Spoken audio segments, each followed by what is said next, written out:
Buongiorno amigas y amigos del Círculo Independiente, aquí desde el Círculo de Bellas Artes con un día maravilloso que tenemos hoy. Al fin ha salido el sol después de tanta lluvia. Pues estamos aquí para hablar una semana después del nuevo Papa. ¿Os acordáis? La semana pasada, jueves pasado, yo os hice una previsión. Tenéis que admitir que no me equivoqué. Ahí en punto, a las 6:06 de la tarde del jueves, tuvimos Papa. Habemos Papa. Y la pregunta es, ¿estáis o no estáis contentos con esta elección? Los italianos, algunos, poco, porque había como 3 candidatos italianos que no han salido, pero desde luego, por lo que tengo entendido, sí que sus votos han confluido en el que al final ha sido el Papa elegido, que como sabéis es León XIV, para todos también Papa Prevost, Robert Francis Prevost. Y la pregunta ¿es el Papa óptimo o no para este momento que estamos viviendo? Los que me seguís en las tertulias televisivas, los que me seguís en las redes, sabéis que yo he hablado muy bien de esta elección. Y he hablado muy bien de esta elección por diferentes razones que además os voy a dar relacionadas con las que son las características de este Papa. Primero, creo que en un momento geopolíticamente tan complicado, el tener un Papa que es puente entre Norteamérica y Sudamérica y que además ha trabajado prácticamente en todo el mundo, me parece una gran ventaja. De nacimiento, como sabéis, en Chicago, pero luego ha vivido 40 años de su vida en Perú, trabajando en Perú, en Chiclayo. También ha sido director, jefe de los Agustinos durante 10 años, es decir, que tiene una experiencia enorme, internacional, también un gran gestor. Es decir, que otra cosa que he destacado mucho, que además de la doctrina, que por supuesto es como papa, como cardenal, ha sido respetuoso de toda la doctrina, también ha sido un gran gestor. En un momento de crisis financiera en el Vaticano, ya me diréis vosotros si no es importante tener un gran gestor financiero, yo diría casi un fundraiser, porque yo creo que una de las primeras cosas que va a hacer este señor es rascar dinero, donaciones en los donadores americanos, que son de los más importantes para la Iglesia Católica. Una Iglesia Católica, por cierto, que en este momento está, por lo menos, en relación a la elección un poco dividida, porque sabéis perfectamente que 10 días antes de la elección, el señor Steve Bannon, que ha sido, como sabéis, asesor de Trump en las primeras elecciones en las cuales fue elegido, pero luego sigue asesorando de alguna forma, ha hablado peste de este Papa, diciendo que iba a ser elegido, porque en un cierto sentido Prevost es, para los católicos norteamericanos, para algunos, desde luego, el Papa favorito, para otros, los ultra ortodoxos, ultracatólicos, llamadlo como queráis, vamos, los que siguen Trump, los que siguen Bannon, evidentemente es demasiado flojo, visto que ellos quieren la misa, por ejemplo, en latín. Toda la misa en latín, imaginaros vosotros. Bueno, hay muchas más cosas que ha dicho. En un poco de palabras la ha definido una especie de anti-Trump.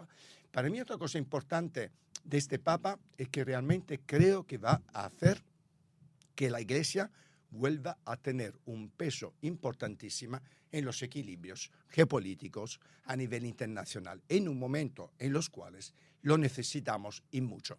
¿Por qué? Como sabéis perfectamente, yo lo del Espíritu Santo, digamos que no comulgo mucho, me lo creo, pero bien, a mi manera, como ateo, pero sabéis que sí que sigo mucho la importancia de la religión en el mundo, la importancia que ha tenido la Iglesia. Y sabéis que considero que la Iglesia al final tiene un impacto incluso mucho mayor de las grandes compañías multinacionales. La Iglesia tiene la marca personal más fuerte representada nada más y nada menos que por la cruz. La Iglesia, con todas sus parroquias en todas las ciudades, pueblos, prácticamente de casi todo el mundo, es como una especie de gran marca de retail business que siempre está en los sitios estratégicos. La Iglesia también está siempre en todos los sitios estratégicos. En un cierto sentido tenemos paralelismo entre las grandes empresas y la Iglesia Católica.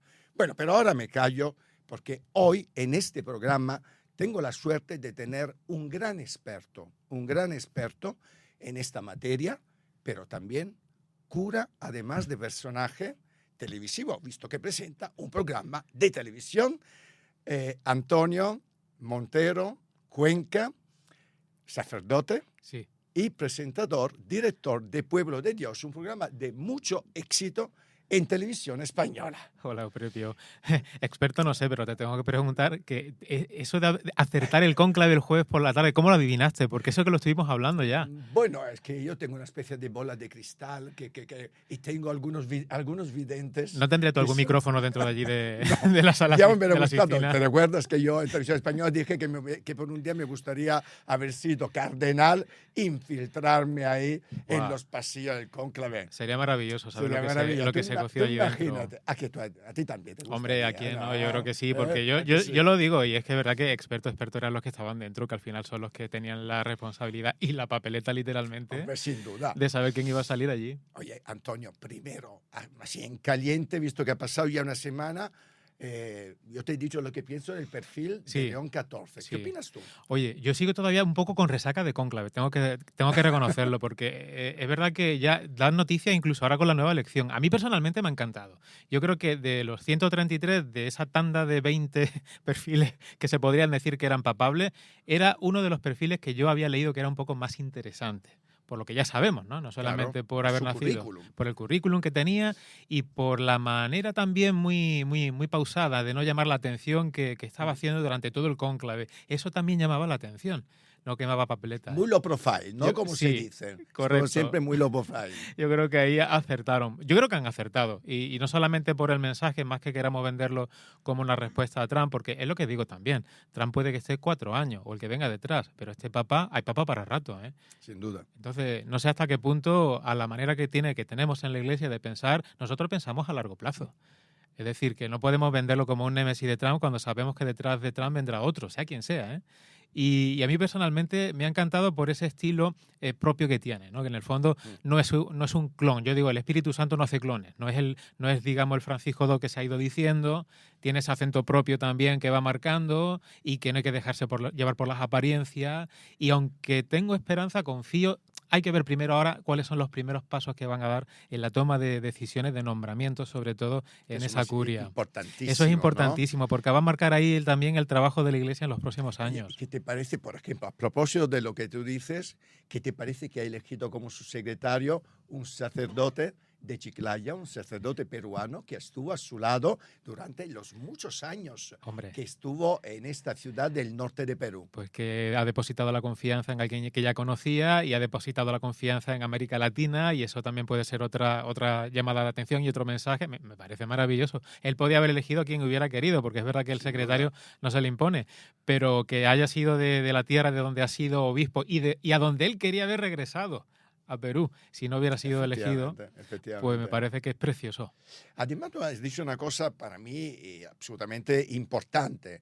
Es decir, no ha querido ser desde el primer segundo ningún clon de Francisco, de Papa Francisco, de Papa Francesco, en absoluto. Incluso la vestimenta, yo le he comentado estos días en la tele, la diferencia es extraordinaria desde el primer momento de salir a la loggia, ¿no?, de la iglesia, del Vaticano, de San Pietro.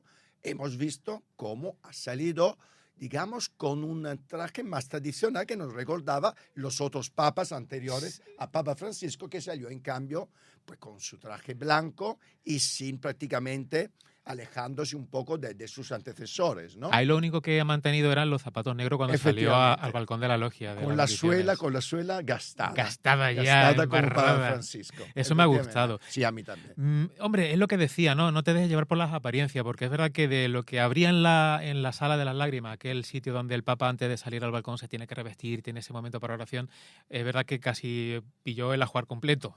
Total. La cruz, creo recordar que llevaba puesta era de cardenal, que tenía reliquias incluso de santos españoles, no era la que tenía puesta allí. El anillo del El pescador. anillo del pescador, pues todo. Bueno, bien, a mí me parece bien, porque es lo que decíamos. Sí, bueno, soy diferente, sigo siendo el Papa, seguimos adelante. En el fondo, sin duda. Y esas palabras que preparó, que llamó la atención, ¿no? El verle ahí que la había escrito previamente, pues yo creo que se diferenció no solamente de Francisco, sino también de Benedicto y de Juan Pablo II y de todos. De todos, además. Único. Un discurso escrito a mano, porque se veía que lo había escrito a mano, y además muy personal y además otro toque absolutamente significativo de cómo quiere él, ¿no?, gobernar la Iglesia, hablando en diferentes idiomas desde el principio, hablando en español y en italiano, que es obligatorio. Pero que no en inglés, sepáis, pero no en pero inglés. no en inglés, pero no en inglés. Aunque la Iglesia, la homilía al día siguiente, sí que la empezó hablando Comenzó en en inglés. inglés, es Por si verdad. acaso alguien se mosqueaba, supongo. Algo le habrían dicho a lo mejor. Oye, que recuerda de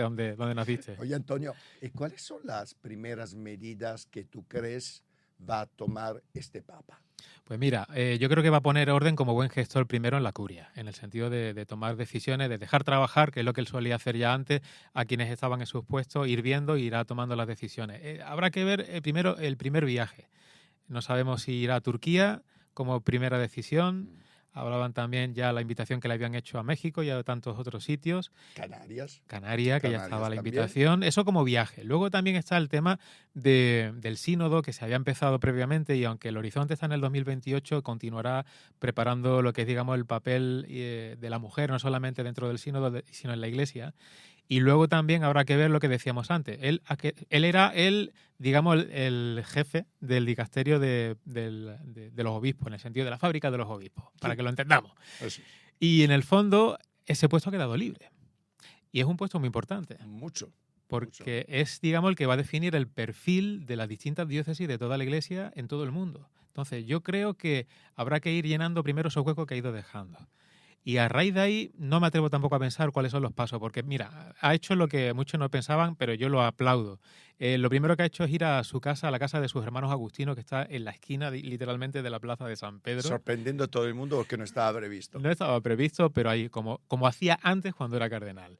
El hecho también de haber ido a la santuario donde está la Virgen del Buen Consejo, a las afueras de Roma, que también la gente no lo esperaba. Bueno, pues yo creo que ha marcado, si Francisco iba a Santa María la Mayor para la Salus Populi Romani, ahora ya tenemos a Nuestra Señora del Buen Consejo como Virgen allí para tenerla de referencia. No sé por dónde creo que irá a día de hoy. Creo que es una persona tan prudente, pero muy inteligente, sí, que tiene que estar todavía en su cabeza y en la oración pensando cuáles son los primeros pasos que él cree que serán los mejores pasos para el comienzo de su pontificado. Sin duda.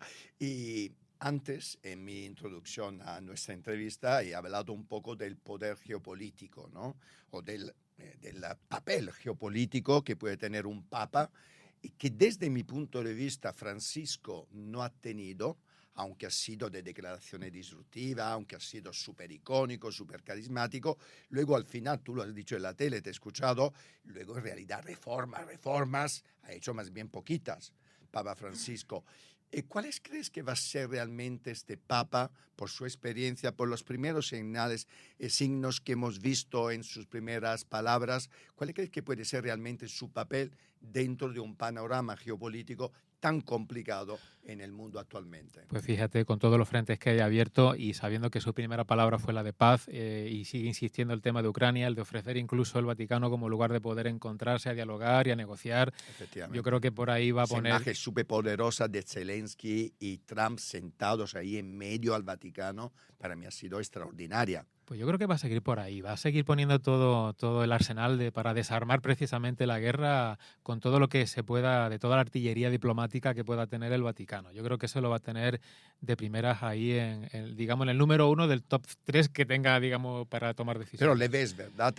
Intentando tener un impacto. Claro, en la geopolítica. Un papel importante en la geopolítica internacional, que luego al Francisco, por diferentes razones, bueno, la realidad que ha tenido menos, ¿no? De lo esperado. Quizá. También es verdad que le va a tocar a León XIV trasladar, digamos, lo que había sido el pontificado de Francisco, que era el papado de los gestos, sí, gestos sencillos, sí, sido, claro, al trasladarlo al papel, digamos, de los hechos y de los hechos sobre el papel, ¿no? No solamente ya de los gestos como hacía Francisco, que sirvieron de mucho y abrieron muchas ventanas para seguir trabajando por ahí, que creo que no se van a cerrar, ¿eh?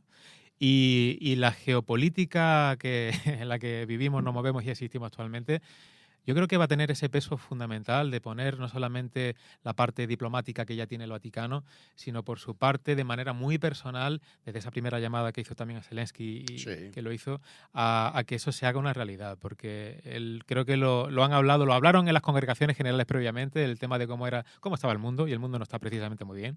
No. pues yo creo que era una de las primeras prioridades que va a seguir poniendo su empeño. Ahora voy a ponerte en la mesa Sí, para que te mojes tú un un poquito. poquito, venga, voy a beber Un un poquito poquito de de los agua. grandes temas, ¿no? Porque Francisco ha sido el papa de los gestos, ha sido el papa que ha llevado, digamos, aterrizado a la tierra, para así decirlo, los valores del Evangelio y los ha aterrizado. Una cosa que para mí ha sido importante para que creyente, no creyente le queriera, ¿no? Porque yo no he visto un papa más querido por la izquierda, por los progresistas, por lo que se supone que no son católicos. De hecho, mucha de la gente que ha querido, que ha llorado incluso Papa Francisco, no son católicos. Y además yo tengo testimonianza de haber estado en Georgia una semana antes, país cristiano ortodoxo, y la verdad que el amor que le tenían a Papa Francisco es extraordinario, aunque no fuera evidentemente de la misma, entre comillas, religión. Pero vamos a ver algunos de los temas clave que nos interesa, y diría, a todo el mundo, que evidentemente no se han tocado mucho, sino en parte por Papa Francisco. Por ejemplo, tema, el divorcio.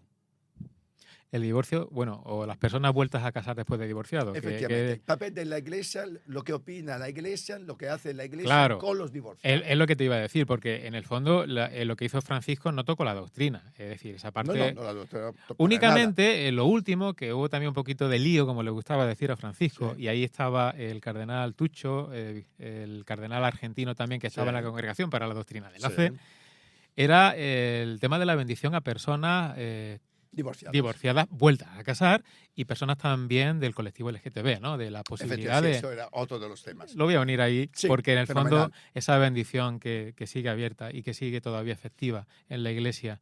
Y es lo que le va a tocar también.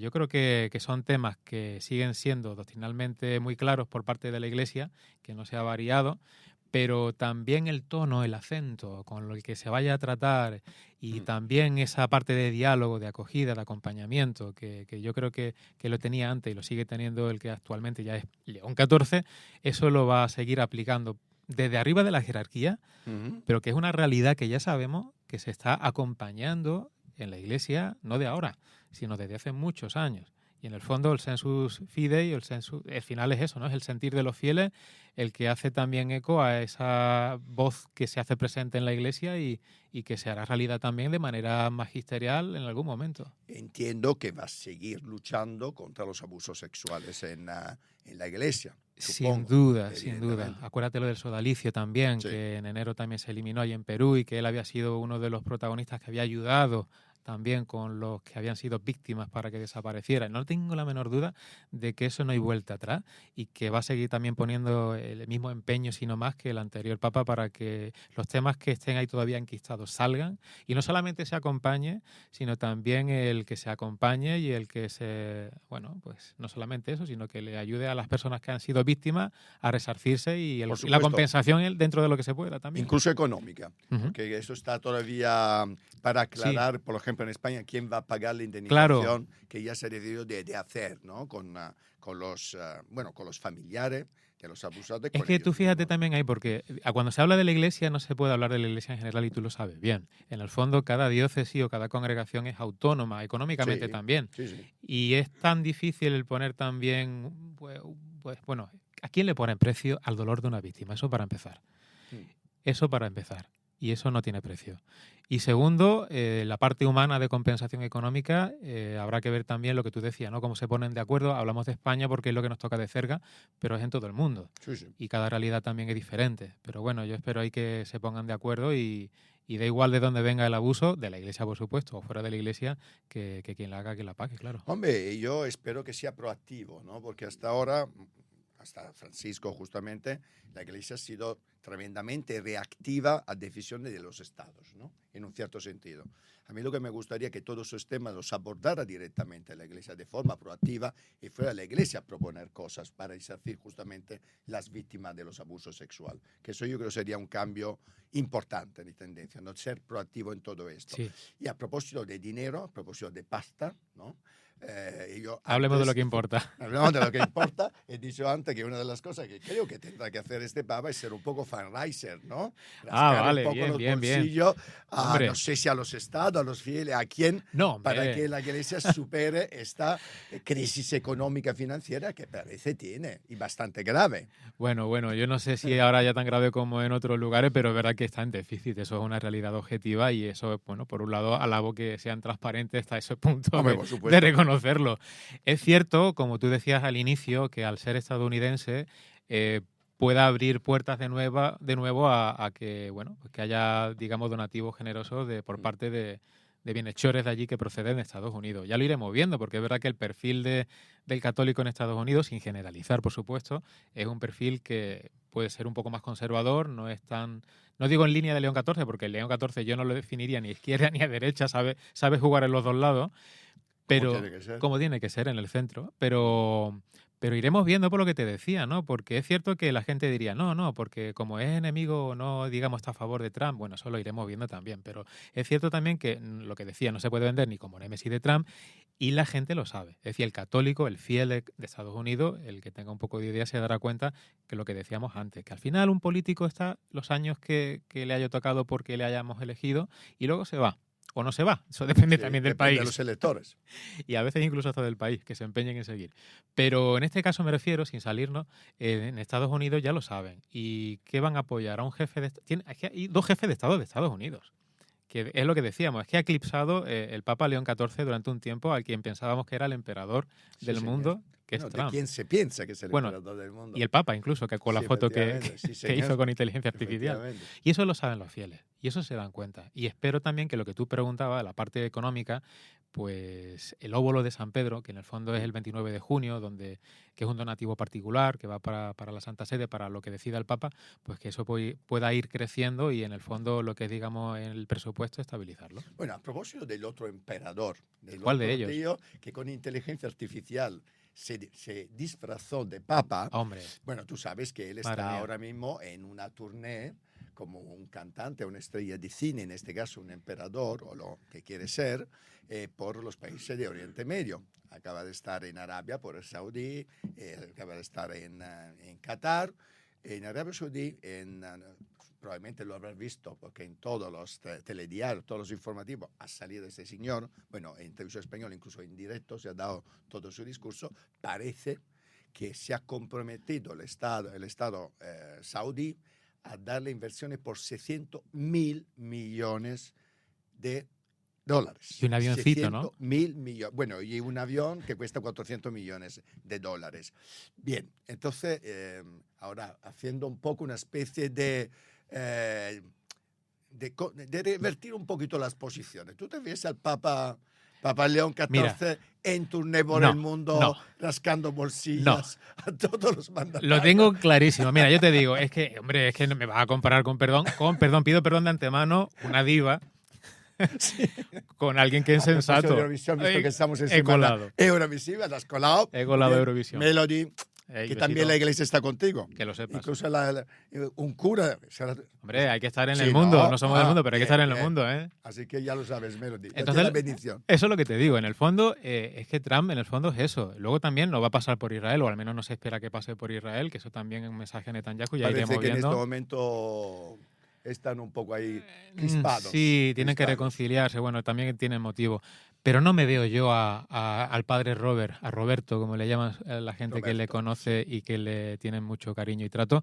Yo no le veo haciendo eso. Él sabe muy bien hacia dónde tiene que ir, sabe dónde tiene que poner la fuerza y estoy seguro que ese no va a ser uno de sus empeños más... No lo va a hacer. No va a ser una prioridad para nada. Muy bien. No, le preocupará, pero no lo va a hacer.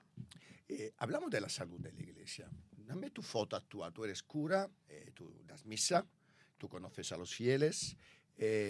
Además, yo creo que el programa de televisión, ya hablaremos también de eso, te da una visibilidad, por lo tanto tienes feedback también de quien te ve en la tele.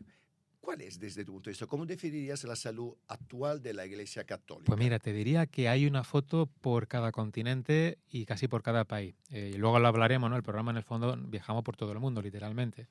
La foto de Europa, desde luego, es una iglesia envejecida, una iglesia con pocas personas, digamos, para que haya continuidad, con la falta de vocaciones propias también de la iglesia, no solamente del rito latino, sino también de otros ritos, no solamente de la iglesia católica.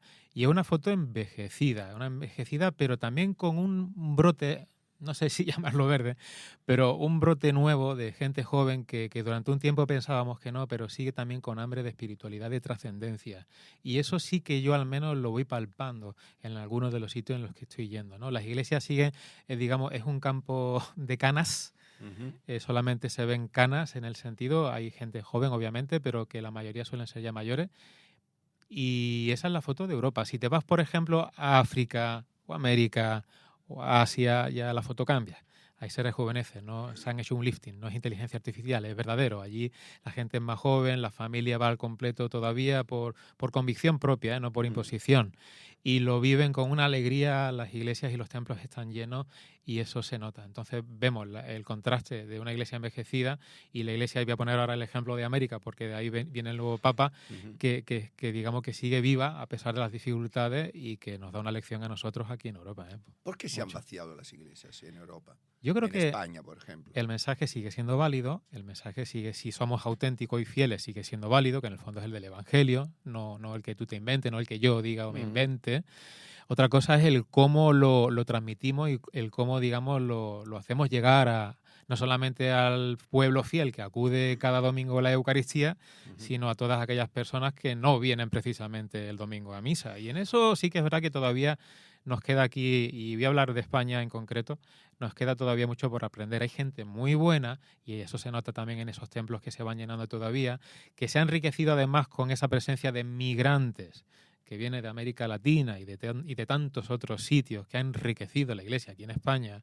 Y eso se refleja también luego en los pastores, en este caso católicos, que van guiando a ese pueblo.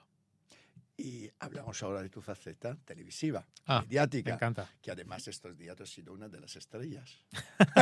Eso por la falta. Una de las estrellas televisivas. La falta de costumbre. Estrella fugaz, me preguntaba. Bueno, fugaz. Bueno, espero que seas fugaz, visto que tú tienes tu programa de toda manera en relación al Papa unos años. Hay una ¿no? diferencia también. Tú piensas que yo soy director de un programa que no salgo delante, es decir, no se me ve por delante, yo siempre estoy detrás. En el fondo me toca llevar la batuta de la orquesta. Eso también me da mucha tranquilidad. Hombre, por supuesto. Pero la experiencia de ahora del cónclave, obviamente, contigo, que hemos compartido la tertulia y en la hora de la 1, pues ha sido maravillosa y ha sido una oportunidad también pues para poder compartir con compañeros una experiencia única. Y también te digo, tienes 69 años, León 14. ¿Cuándo será el próximo cónclave? Bueno, esperemos dentro de unos que tarde cuantos mucho. años, ¿no? Que tarde mucho, Claro. hombre. Por eso digo que larga vida al Papa. Larga vida al Pero Papa. que es un hecho tan puntual que, bueno, yo en mi caso no le doy importancia. El programa tiene su importancia porque te decía que es un programa semanal con 25 minutos de reportaje documental, más documental que reportaje, que viaja pues por todos los continentes, no solamente aquí en España. Y esa riqueza es la que yo intento vivir cada vez que ando por aquí por Madrid, porque no es casual, es decir, normalmente estamos más tiempo fuera que aquí en Madrid. Y la experiencia que uno recoge por las distintas partes que uno va, de la iglesia, de la gente, ese feedback tan directo que tú también comentabas, eso es maravilloso. Es la mejor parte de la iglesia. Es decir, eso es vivirlo en primera persona, de cerca y sin nadie que te ponga por delante un velo para que no veas lo que hay. No, tú vas, nos metemos en el meollo. Yo digo, vamos no a los sitios más turísticos, vamos donde no quiere ir nadie. Nos metemos en la Villa Miseria de Argentina. En muchos casos. Pues sí, un programa que lleva 43 años, Qué 43 en emisión ininterrumpida, uno de los más bueno. antiguos en emisión en televisión española de manera ininterrumpida.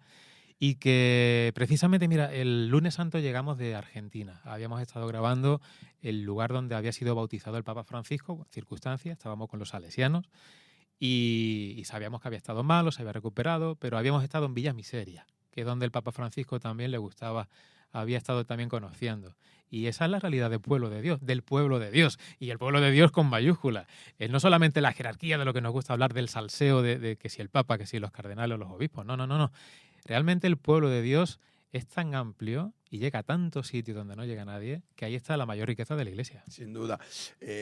Ahora te voy a hacer alguna pregunta personal. Venga, dale. Como a todos los protagonistas que vienen a este programa. ¿Cuánto llevas de sacerdote? Hago 20 años ahora. 20 años ya. En unos meses, sí, 20 añitos. Oye, ¿alguna vez has tenido frente a una crisis, no sé si personal o política o de imagen de la iglesia, has estado a punto de dejarlo o de quererlo dejar? Sí, claro que ha pasado por la cabeza. Es decir, no sería yo fiel a quien soy si lo negara. No solamente sería una crisis personal y vocacional. Sí, es bueno además tener esas crisis porque es donde uno sale más fortalecido cuando logra superarla sobre todo. La tuve en el seminario, que incluso hubo un momento en el que me salí y al tiempo volví a entrar, que también fue una etapa de reflexión y de discernimiento que me sirvió mucho. Y obviamente en 20 años es como si le preguntaras a alguien que estuviera casado o que tuviera pareja, ¿no? En 20 años hay crisis, sí. Por supuesto. Pues eso te digo. Oye, ¿tiene sentido hoy, bueno, para mí incluso en el pasado, que haya celibado en la iglesia? ¿Y qué sentido tiene? Sí. Si tiene sentido. Yo creo que sí, que tiene sentido para quien quiera y Dios le dé el don también de vivirlo. Y es cierto que siempre ha existido y sigue existiendo en la Iglesia Católica, en el rito greco-católico, en el rito más oriental, el hecho de que puedan estar los sacerdotes casados. Hablamos de sacerdotes, de sacerdotes casados de greco-católico o de rito oriental que están en comunión con Roma, con el Papa, y tienen a su mujer y a sus niños. Precisamente estuvimos grabando en Rumanía, ahora me voy a Ucrania y grabaremos seguramente también, y es normal. Diáconos permanentes, que no son cura, pero casi también pueden estar casados. Es decir, más allá de esa parte, existe también la figura de viri probati, que son hombres de probada virtud, que se hablaba con el Papa Francisco la posibilidad de hombres que ya estuvieran casados por nombrarlo, digamos, consagrarlo, hacerlo sacerdote, sobre todo pensando en aquella zona como la Amazonía, en la que no hay sacerdote ni presencia de vida religiosa para la Eucaristía. ¿Qué sentido tiene? A ver, explícalo a un señor que fue monaguillo y se salió con los 11 años, por diferentes razones. Celibato. Tiene que ver con abusos y con el hecho justamente de decir, pero qué estupidez es esta del celibado, ¿no? Yo no quiero ser ni célibe ni me interesa. ¿Qué sentido tiene? Es una consagración total a Dios. Eso sí que es una consagración total a Dios, donde, digamos, la parte humana no puede llenar todo lo que no llena la parte, digamos, de Dios, y donde tú te consagras es como un desposorio, es como si te casaras, bueno, es lo que somos, te casas literalmente, y el sentido que tienes precisamente es dedicación plena 100%. Y voy a poner, con perdón, un ejemplo de aquellos que ya sabéis, porque nos lo comentan los diáconos que están casados. Cuando uno es sacerdote y tiene una encomienda, como es una parroquia o una basílica, un rectorado, lo que fuere, esa dedicación es 24 horas, es como un bombero o como otra profesión de 24 horas. Y llegaba el diácono, que me comentaba algún compañero, que decía, claro, es que llega el fin de semana, que es cuando más vida hay en la parroquia, entre entierro, boda, bautizo, bueno, de todo. Y decía, y claro, mi mujer me pide tener que ir a comprar, hacer la compra de la semana, o tener que dedicar tiempo a menesteres o a la familia, o había un compromiso de la familia por parte de quien fuera, ¿no? O de los hijos que se han puesto malos, que puede pasar también y tienes que atenderlo, y no solamente va a recaer sobre la mujer, tiene que caer también sobre el padre. Claro. Te quiero decir con ello que esa libertad también que ofrece aquella persona que pueda vivir bien el celibato, sanamente hablo, sanamente, de entrega total y de entrega, me refiero de dedicar el tiempo exclusivamente a ello, tiene sentido. Tiene sentido por la dedicación 100% para mí sí. A la iglesia, a tu misión, que puede ser la parroquia, el Vaticano en el caso del Papa, bueno, el mundo. A la misión encomendada. Para ser obispo de Roma. Y nada más. Así de primera, sí. Hombre, si tú le preguntas, tú piensas que yo, experto en teología especializada, no lo soy, vamos a decirlo también, pero si tú le preguntas a algún compañero que tuvieran más base, te darían más respuesta con más fundamento, también te digo. Vale, bueno, la tuya me... No sé si vale, pero por lo menos... A mí no me convence. Por eso. Pero bueno, tú has dado tu opinión. Oye, en el fondo es una dedicación plena. Es verdad que hoy en día, es que cuesta hoy en día incluso el tema del compromiso de por vida. Hombre, por supuesto. Aquí, de pareja, de todo. Tú claro. fíjate, el móvil, te mete en una compañía, tú no quieres que tenga compromiso permanente, tú lo que quieras que sea, cuando tú te quieres ir y te vas, ¿no? Pues digamos que en la iglesia todavía el compromiso lo seguimos viendo un poco de por vida. Oye, y si fueras por un segundo, bueno, por un día, Papa León XIV, ¿cuál sería tu primera decisión importante? Madre mía. Qué difícil. Bueno, alguna vez lo habrás pensado. No, nunca, te lo digo de verdad. Si fuera Papa, yo haría. No. Pues lo he pensado yo, ¿no lo piensas tú? Pues para que tú veas. Sí, no, vamos. Soy más ambicioso que tú. Sí, vamos, es que ni siquiera ni obispo. No, déjate. Mira, a mí me dolería mucho, me dolería en el sentido de preocupar. Me preocuparía mucho si yo fuera papa recién elegido, el dolor que yo pudiera causar a las personas por lo que yo dijera, ¿no? Porque a veces es verdad que a veces hablamos y no nos damos cuenta del daño que podemos Qué llegar a hacer. importante lo que dices, visto las barbaridades que se han dicho muchas veces en determinadas homilías, que por supuesto comentamos en la tele o donde sea. Sí, y podemos hacer mucho daño o mucho bien, ¿no? Es igual que ahora mismo, alguien que me esté escuchando y no esté de acuerdo, pues lo mismo por saber quién soy le puedo hacer daño. Pues Por supuesto. pido perdón de antemano. Pero sí que es cierto que como papa, que tiene mayor responsabilidad, es que me tiemblan las piernas solo de pensarlo. No me extraña. No sabría cuál sería la primera decisión. Hombre, seguro que tendría alguna, porque ya en las congregaciones generales me habría dado tiempo ya a pensar, pero así de primera no sabría decirte. No me extraña. Pues Antonio, qué placer. Ahora tienes tu minuto de oro.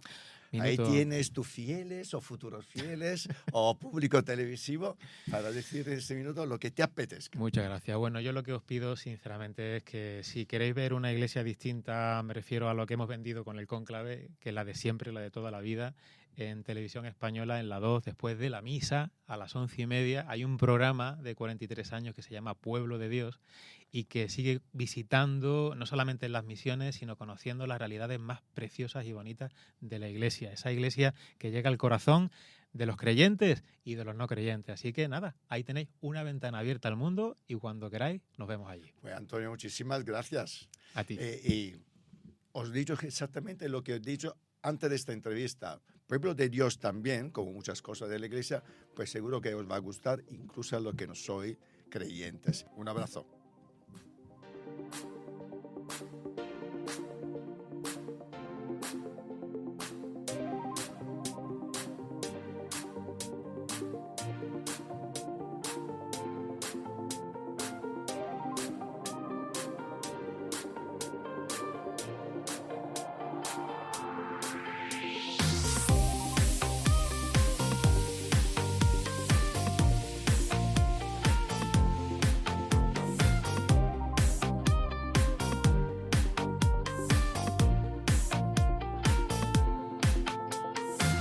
Bueno, queridos amigas y amigos, después de esta entrevista, espero que os haya gustado la entrevista con Antonio, que, en fin, yo ya me he hecho un súper mega especialista de Vaticano Conclave. Bueno, ya un poco lo era porque soy súper friki, de cura, papa, etcétera, aunque soy ateo, soy un poco así de friki. Pero bueno, ahora nos vamos a enfrentar a otro tema que seguro os preocupa quizás un poco más de cuál iba a ser el papa elegido, porque toca nuestro día a día, nuestro bolsillo, a todo, que es todo lo que está pasando en relación a tema de ferrocarril, en tema de apagón. Hemos tenido en las últimas semanas unos cuantos sustos y además a mí me afectan bastante, porque yo siempre he dicho que viniendo de Italia, una de las cosas que más admiraba y apreciaba de España eran los servicios públicos. Y entre los servicios públicos siempre os he dicho que en comparación con Italia, tema de metro, ferrocarriles y más infraestructura española, me parece que estamos ya, no más adelante en España, muchísimo mejor que en otros países como Italia. Por lo tanto, siempre he sido un defensor de los servicios públicos españoles, especialmente cuando hablamos de infraestructuras, cuando hablamos de transporte. Las últimas semanas, los últimos meses, diría que las cosas comienzan a no ir tan bien. Y las noticias, entre el apagón general que hemos tenido, que ha sido brutal, la primera vez que pasa en general en la Unión Europea, porque Italia tuvo uno en el 2003, pero solo del sur de Italia y 12 millones de habitantes. Pero uno general de todo el país no ha pasado nunca, por lo tanto, grave. Y luego, el robo de cable de cobre que han interrumpido la línea de AVE Madrid-Sevilla, otro desastre, otro día terrible. Todos los problemas que estamos teniendo con cercanía. En fin, se está montando una importante. Yo no tengo ni idea de estas cosas y por lo tanto he pensado que lo mejor era hablar de todos estos temas con una amiga del programa y además una de las ingenieras más prestigiosas, más premiadas en España y con mucha responsabilidad, Silvia Roldán. Silvia Roldán, que además estrena puesto nuevo, porque desde hace pocos meses es directora general en Madrid de la empresa de ingeniería RDT, que ya nos contará qué hacen, y vicepresidenta ejecutiva a nivel global. Silvia además ha sido consejera delegado de Metro y ha trabajado durante toda su vida profesional en Adif. Por lo tanto, nadie mejor para hablar de todos los problemas que estamos teniendo en el ferrocarril español y también yo creo que puede hablarnos como ingeniera algo y muy bien del tema del apagón y de todos los problemas que estamos teniendo a nivel de energía. Buenas tardes. Buenas tardes, ¿Cómo Eufrebio. estás? Qué ilusión volver al Igualmente, programa. igualmente para mí hablando de cosas diferentes porque nos vimos Sí. un día hablando fundamentalmente de Es ciberseguridad verdad, es y verdad. sin embargo hoy hablamos, bueno, para empezar vamos a hablar un poco de tu empresa. Cuéntanos un poquito qué estás haciendo, qué es RDT, de qué os ocupáis y luego nos metemos de lleno en todos los problemas que últimamente tenemos en España sobre diferentes temas y en diferentes sectores. Pues mira, RDT es una empresa, es un grupo empresarial pues que ya tiene casi 18 años, casi 20 años. Dentro de nada cumplimos los 20 años. Y es una empresa que nace alrededor de la ingeniería y básicamente lo que busca es poner soluciones dentro del mundo industrial para solucionar los problemas que tiene la industria. Y claro, lo más novedoso que tiene RDT es que ha desarrollado esas soluciones utilizando sobre todo las herramientas tecnológicas. Mucha tecnología, mucha innovación, muchas patentes. Fíjate, para que te hagas una idea, RDT es una empresa que tiene 23 patentes, de las cuales muchas de ellas se están utilizando para cosas de problemas eléctricos, precisamente como el tema del apagón, ¿no? Con lo cual es una empresa que utiliza mucha innovación y esa innovación puesta al servicio de la ingeniería. Qué bueno. Oye, y además estás llevando 475 empleados, si no me equivoco, un volumen de 26 millones de euros. ¿Cuáles son los retos más importantes que tenéis como empresa en España, en Madrid y luego a nivel global? Pues mira, sobre todo precisamente estamos cogiendo el músculo para coger proyectos end-to-end, lo que llamamos proyectos end-to-end, que básicamente es a nivel industrial, desde el principio hasta el final, poder estar presente en todos los procesos que se pueden producir en la industria.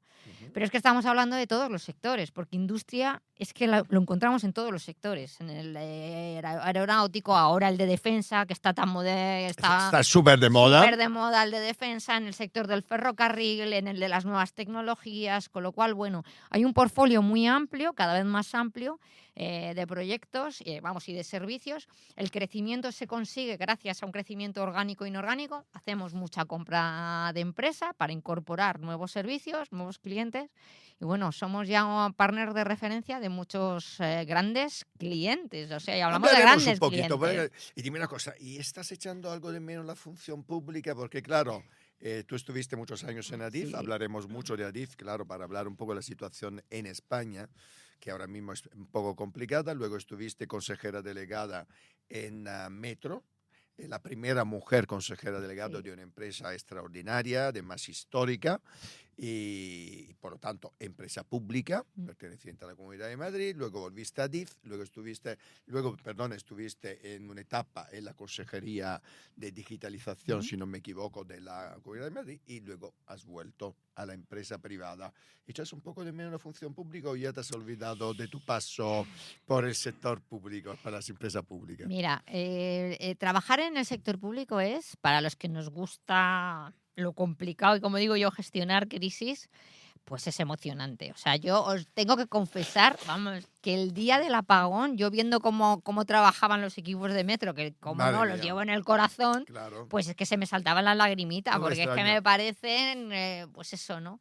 Trabajar en el servicio público en esos momentos en los que se necesita dar el do de pecho, Bueno, tú gestionar viviste la crisis. pandemia, tuviste la pandemia y viviste Filomena. especialmente Filomena. Sí. Viviste Filomena, que esto Por eso. fue tremendo. Sí. Pero bueno, a los que nos gusta la parte de lo público es donde te das cuenta, ¿no? Estás todo el día, 24 horas enganchado, pendiente. Con lo cual, bueno, es bastante impactante. Encima, el mundo que vivimos, que como cada día te levantas con una aventura nueva, Madre pues mía. claro. Es verdad. Pero reconozco que me apetecía ya la parte privada, el momento privado, y centrarme un poco también ya en la parte de más técnica, más de ingeniería, más de Porque desarrollo era de lo tuyo, negocio. entre comillas. Sí, Además, la una parte empresa ejecutiva. grande que está creciendo mucho.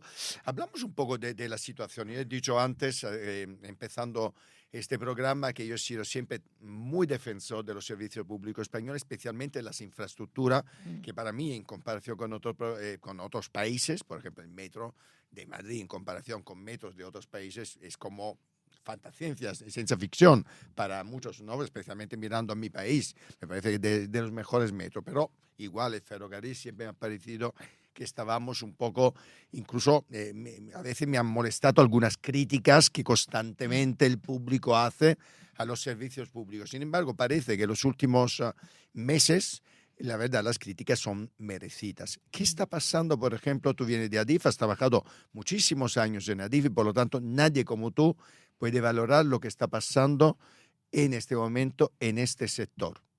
Evidentemente escuchamos todos los días críticas, escuchamos todos los días pues lo que dice el ministro Puente en relación a lo que está pasando en Adif.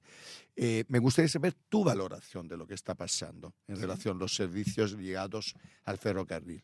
Mira, yo estoy de acuerdo en lo que tú dices. España tiene unas infraestructuras ferroviarias increíbles. O sea, hay una red de alta velocidad que, vamos, es la envidia de muchos países. Y ya no te digo de los profesionales que hay trabajando en el sector del ferrocarril, que con diferencia son yo siempre lo digo, somos probablemente los más especializados en el sector del ferrocarril en España, porque hemos tenido la oportunidad de construir, vamos, casi hacernos ingenieros construyendo red ferroviaria. Pero es verdad, mira, yo esta mañana leía una entrevista del actual presidente de Renfe. Y decía algo con lo que yo estoy muy de acuerdo. Yo creo que se ha producido la tormenta perfecta.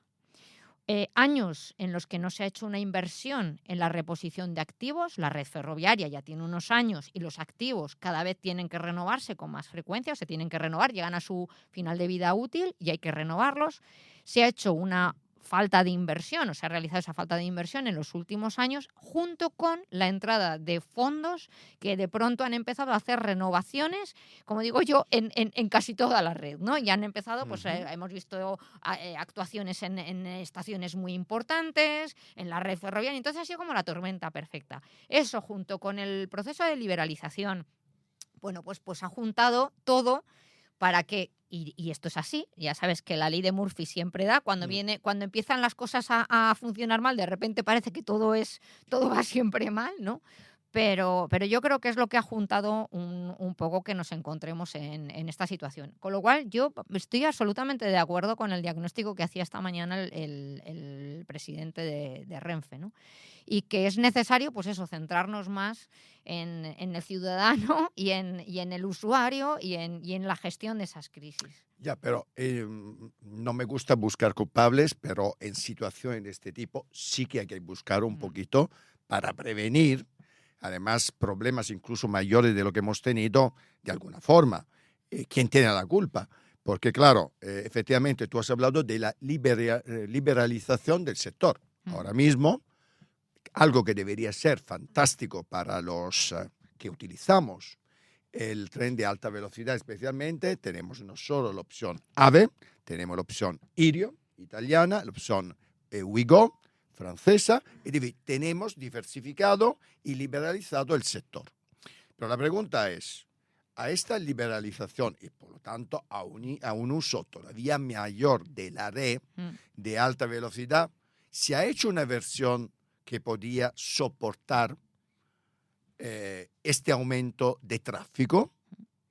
Mira, la alta velocidad española... Digo por sentido común, mira, porque claro, si yo tengo un ferrocarril y en vez de tener 10 trenes al día, lo digo desde la ignorancia más total, de repente tengo 40, claro, pues lo normal es que esa red que me servía para 10, para 40 no me sirve. Claro, pero verás, te cuento, porque de nuevo esta mañana en la entrevista el presidente hacía una mención y yo también estaba muy de acuerdo con él. Mira, la red ferroviaria española está preparada para, en el concreto, y tiro de memoria, fíjate, de cuando yo trabajaba en el Madrid-Lérida, en la línea Madrid-Lérida, y toda la red está trabajando, o sea, la red española, más o menos todos se trabaja con el mismo criterio, está preparada para meter trenes cada 3 minutos.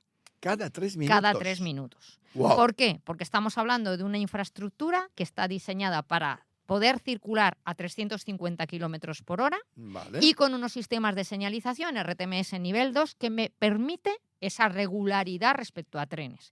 Y en potencia, fíjate, si no me equivoco y ya te digo, tiro de memoria, las subestaciones de alta velocidad tienen dos transformadores de 60 megaVeas, que en la mayoría de los casos jamás se alcanza la potencia necesaria metiendo trenes cada 3 minutos, ¿no? El consumo necesario. Con lo cual, ¿la infraestructura está preparada? Sí, Ok. sin duda. O sea, la infraestructura se diseña para poder meter esa regularidad de trenes. Vale. ¿Qué es lo que sucede? Pues que obviamente en esta tormenta perfecta que yo te decía, si resulta que las líneas de alta velocidad necesitan esa reposición de activos junto con obras de infraestructura que ¿Qué se son están los realizando. activos? Perdona, para Sí. aclarar términos, porque seguro en casa mucha gente no conoce. ¿Qué son los activos cuando hablas de activos? Pues mira, tú imagínate la alta velocidad, Sí. una subestación, pues una no subestación o los sistemas de señalización Vale. necesitan, o los sistemas de comunicaciones. Sí. Al final es como en tu casa, al final van pasando los tiempos, termina el ciclo de vida útil de esos, Vale. equipos y es necesario hacer Es decir, la hay que reposición. renovarlo. Efectivamente. Me estás diciendo que todos estos activos que sirven para mantener, entre comillas, moderna la línea X, no se han renovado. Bueno, o como se quizá, debería. o al ritmo quizá Vale. como era Ok. necesario. Y entonces Vale. esa reposición de los activos junto con la tormenta perfecta, que es que te llega de pronto una necesidad de activar todas esas obras que a lo mejor antes no estaban programadas en un corto de Ujú. tiempo muy pequeño, porque tenemos que hacernos cargo de los Next Gen y cumplir la parte de los plazos establecidos por Europa, pues lleva a que se cree la tormenta perfecta. Todo dicho, que robos de cables yo he tenido haciendo mantenimiento de infraestructura. Vale, esa Es era la decir, siguiente Es pregunta. decir, que esto es así. O sea, que si te roban, te cortan la fibra óptica, te hacen la Pascua, pues efectivamente Te lo la mismo, hacen, te te la hacen la hacen. Pascua. O sea, que Mm. es verdad ¿Qué que puede ocurrir? que puede Bueno, ocurrir. en Cataluña ocurre cada 2 por 3. Es En, decir, ¿cómo se llama? Regalías. rodalíes. Rodalíes, las cercanías catalanas. Eso Es decir, que pasa de 2 por 3. Y dime una cosa, relacionado con el tema de falta de inversión o reposicionamiento de los activos, ¿se pueden prever estas cosas? ¿Alguien no está metiendo el dinero necesario para que esto siga funcionando como funcionaba en el pasado? Que todos nos acordamos de cuando el AVE, si tardaba 5 minutos más, te pagaban, te reembolsaban el billete. Claro. Ahora mismo no es que no te lo pagan si tardan 5 minutos, no te lo pagan ni si tardan 50 minutos. Es decir, que se ha vuelto absolutamente normal el retraso en el AVE. Por lo menos yo muchas veces que lo utilizo, especialmente para Sevilla o a Málaga, yo creo que no he llegado en punto prácticamente nunca. Ya se ha vuelto un rara avis que lleguemos en punto con la alta velocidad. Bueno, yo creo que, y como conozco bien la casa y conozco bien, a ver, mira, recursos ilimitados nunca existen. No, claro. La red ferroviaria es una red ferroviaria, especialmente la de alta velocidad, no mala, pero la red convencional, las cercanías, es muy extensa. Cuando hablamos de activos es que hablamos de una infraestructura Brutal, compleja. claro. O sea, y muy estamos cara, hablando- supongo, de mantener. Claro, estamos hablando del mantenimiento de las vías, del mantenimiento de los sistemas de señalización, de los de comunicaciones, de los sistemas de energía. Y a eso súmale el material rodante. El tren es una obra de ingeniería, Sí. o sea, al nivel de los aviones. Con lo cual, claro, si a esto le sumas el que hace falta mucha capacidad para hacer esa reposición de activos, trabajando además en la administración pública, y esto es así, todos los que trabajamos como ingenieros en el sector siempre decimos que uno de los problemas que tenemos es que somos tremendamente estrictos en el cumplimiento de lo que establece la ley de contratos del sector público y eso exige tiene una que serie ser? de plazos. Claro. Y los plazos para hacer reposición de activos, para hacer obras, para hacer mantenimiento, para hacer actuaciones, pues Bueno, no son pero tan rápidos ahora como mismo, quisiéramos. como sabes, a mí me gusta retar. Me gustaría saber, si tú, vamos a suponer que de repente a ti te nombran consejera delegada de Renfe, o todavía peor, ministra de Transporte, todavía peor. ¿Cuáles serían las primeras decisiones que tomarías?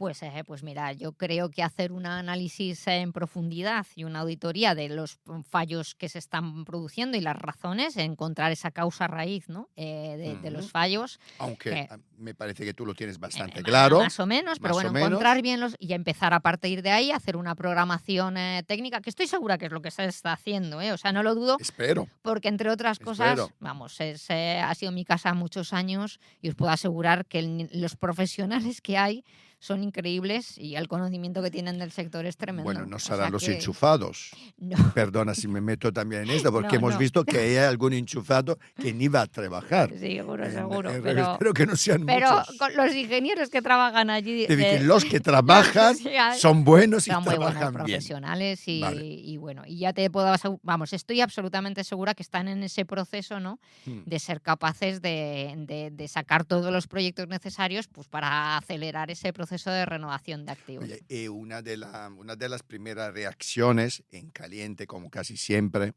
hace el señor Puente fue, en algún momento, quizás se tiró un poco demasiado a la piscina, fue pensar que una de las causas del corte de cables de cobre podía haber sido sabotaje. Sí. Tú en algún momento, cuando nos despertamos esa mañana con esta noticia horrible de los retrasos monumentales del AVE por lo que había pasado cerca de Toledo, pensaste que podía haber sido un sabotaje? No, En ningún momento. en ningún momento. Vale.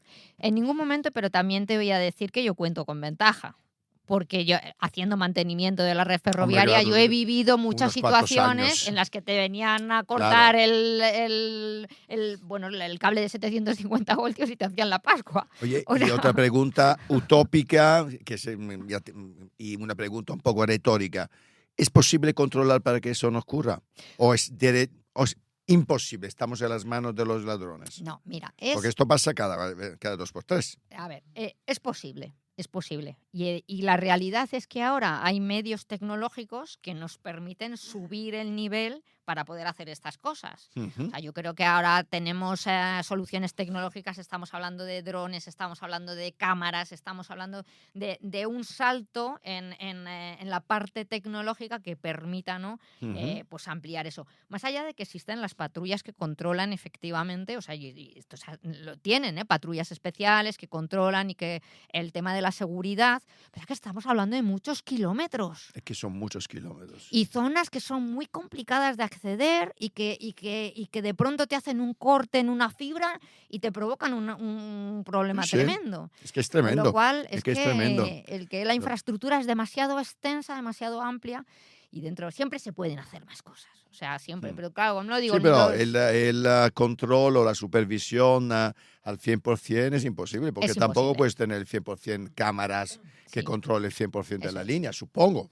Supongo Claro. que es imposible. Lo que pasa que sí que es cierto que ahora ya creo que empiezan a haber soluciones tecnológicas que nos pueden permitir dar ese salto, Ojalá.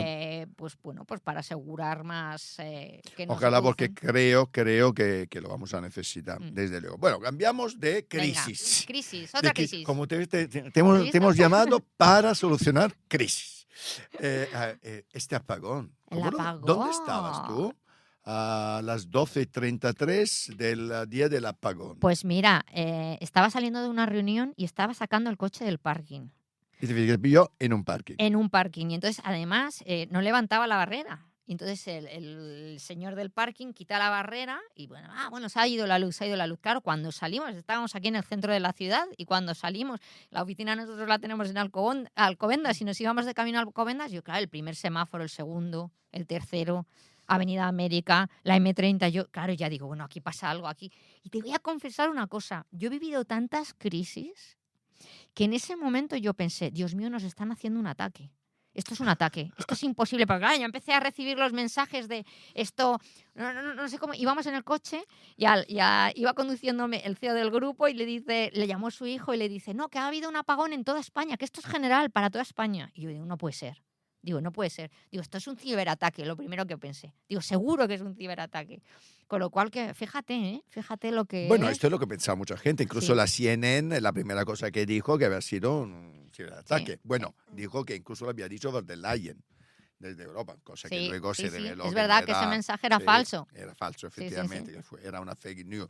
Bueno, ¿y qué opinas de lo que ha pasado? Pues mira, como buena ingeniera, porque no puede ser ¿Has otra hecho los manera, o sea, yo he deberes? hecho los deberes, yo me he cogido todo lo que había en prensa, todo lo que han ido diciendo, digo, bueno, voy a intentar ordenar de alguna manera el por qué se ha podido producir esto, de verdad, con la humildad, Euprepio, de que técnicamente tú ya sabes que, o sea, hablas con los datos que van a... O Que sea, un va ingeniero surgiendo que no nunca son debería de muchos. hacer esto, ¿no? Claro. Pero bueno, pues mira, yo repasando un poco todo lo que se ha dicho, ¿no? Pues al final todas las crisis, todas las cosas, yo decía, esto se produce por una concatenación de hechos. Mm.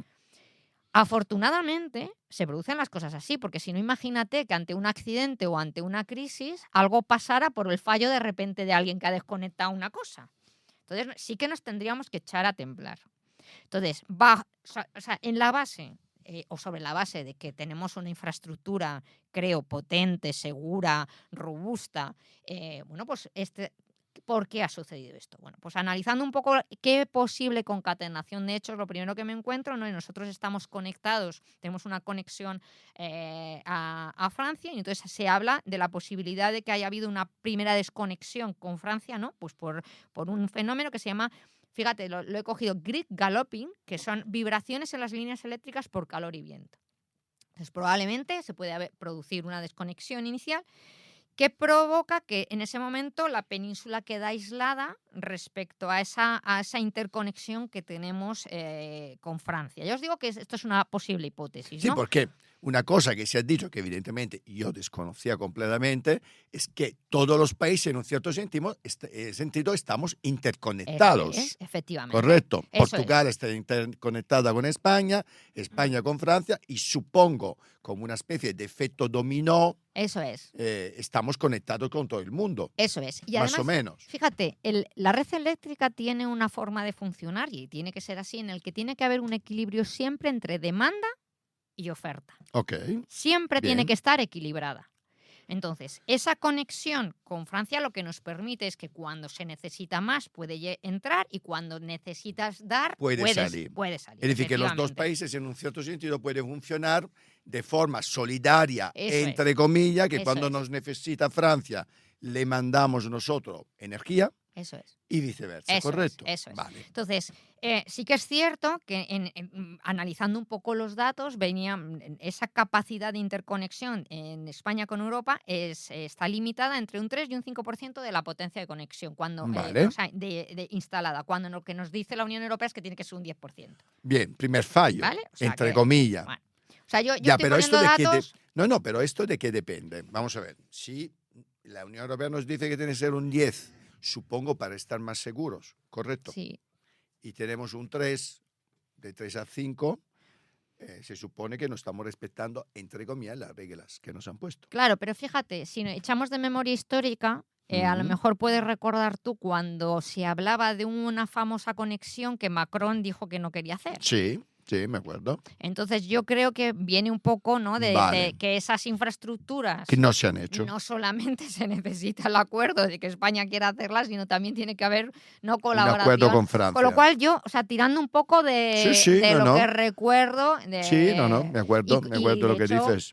Por parte del Ministerio se ha apuntado, ¿no? Esto, ¿no? La necesidad de incrementar las interconexiones pues, para mitigar un poco esto, ¿no? Para poner por lo menos elementos de mitigación. Entonces, esto por un lado, ¿no? Y entonces, la península queda aislada, pero es que en ese momento teníamos un exceso de generación frente a demanda, porque además en el pool de energías que están sumando en esa oferta, en esa demanda, en esa oferta que se está poniendo a disposición de la oferta, pues había mucha generación de renovables. Mucho. Se está hablando de que estaba entre el 70 y el 80%. Más de la necesaria, correcto. ¿Qué ocurre? Que en ese momento esa desproporción, las renovables tienen una componente que tienen una componente que es asíncrona, vamos, que no presentan o no dan inercia, ¿vale? Y lo que hacen es que meten bastantes perturbaciones a la red. Con lo cual, en ese momento, con la parte de las perturbaciones, junto con ese exceso de oferta que había frente a la demanda que hay, pues ¿qué hacen los generadores? ¿Qué hacen utilizan sus equipos de protección. Sus equipos de protección porque están tarados y están preparados precisamente para protegerse. Claro. Y entonces comienza la desconexión. Y entonces se llega a cero porque se empieza a producir la desconexión debido a esta falta de equilibrio que se produce en la red. Madre mía. Lo intento explicar de una manera súper sencilla. Sí, no, lo has explicado, pero a mí me mete un miedo esto que te mueres. Pero dime una cosa, ahora, claro, como sabes, el gobierno está tomando tiempo para tener todas las informaciones necesarias. Digamos que se van dando informaciones poco a poco, con cuentagotas, justamente. Pues ayer la ministra, la vicepresidenta segunda, que lleva un poco la rama, ya ha dicho algunas de las causas, ¿no? No las tiene todas, pero algunas ya las he comentado. Luego hemos leído que en 2023 ya Red Eléctrica avisaba que esto podía ocurrir. Sí.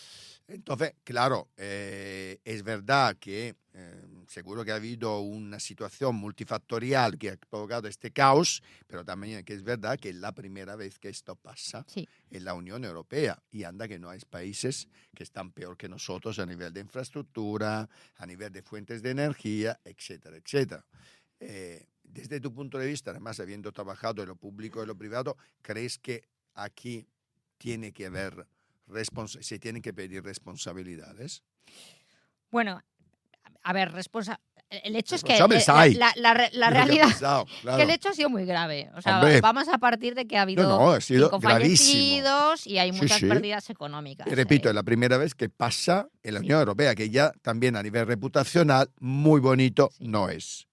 Pero bueno, quizá a lo mejor que como buena ingeniera o como ingeniera que soy, yo te puedo decir que yo me dedico a analizar las causas y a poner las soluciones técnicas para que esto no vuelva a suceder. Sí, que es lo más importante. Que es lo más Al final importante. a los ciudadanos es lo que más nos interesa, Eso es. más que buscar responsables, que también, si los hay, hombre, es que esto no vuelve a ocurrir. Claro. Entonces, yo sí que creo que hay inversiones que es necesario realizar en la red. Creo que ahora no hay que hacer el cerrajón a las renovables. O sea, creo que efectivamente hay que seguir apostando por toda la sostenibilidad y porque somos un país, además, ideal. De recursos naturales extraordinarios. Pero sí que creo que hay que realizar las inversiones necesarias para que esa inercia que a lo mejor no te aportan las renovables, lo que llaman la inercia virtual, se pueda generar con la parte de las renovables, ¿no?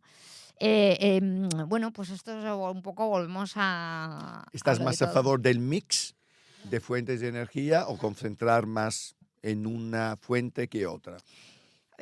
El debate está abierto. Yo creo que las nucleares son fuentes de energía muy seguras. O sea, los que hemos tenido la oportunidad de conocer alguna nuclear y ver cómo están hechas tecnológicamente, o sea, es que realmente son instalaciones industriales tremendamente seguras. También estoy a favor de las renovables. Yo creo que efectivamente es un mix. Sí.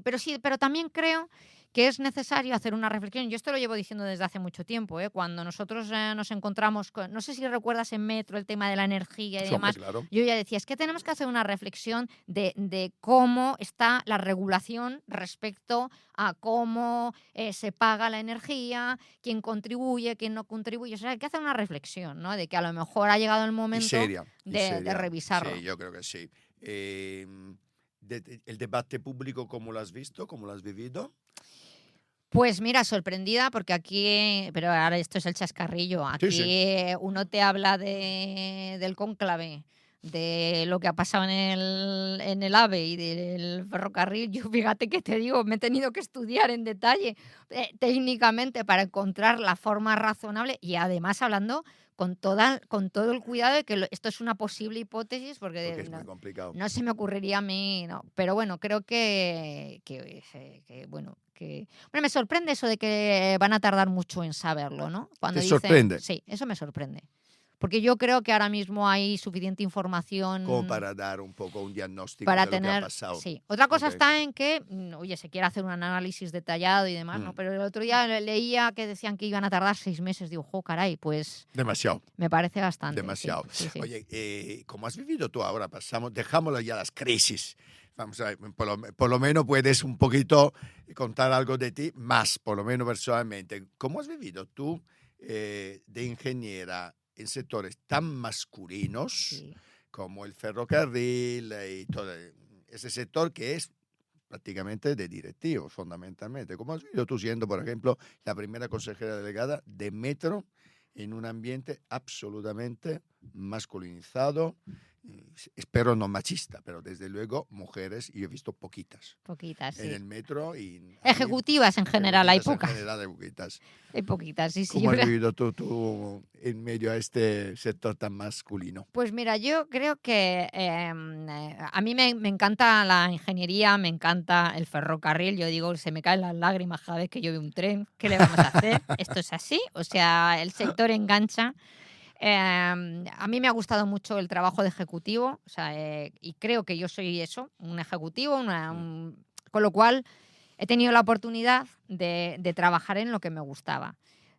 Te digo de verdad que yo no me he percatado mucho, siempre te pasan algunas cosas, ¿no? Pero he tenido la suerte de no encontrarme grandes problemas más allá de ¿No lo te que has sentido discriminada? no, más allá de lo que de lo que es llegar a puestos ejecutivos, de la dificultad que es llegar a determinados puestos ejecutivos y de que hablamos de muchas cosas, ¿no? Y que empiezas a entender, quizá a lo mejor porque no el porcentaje de mujeres que están en puestos ejecutivos no es tan alto, ¿no?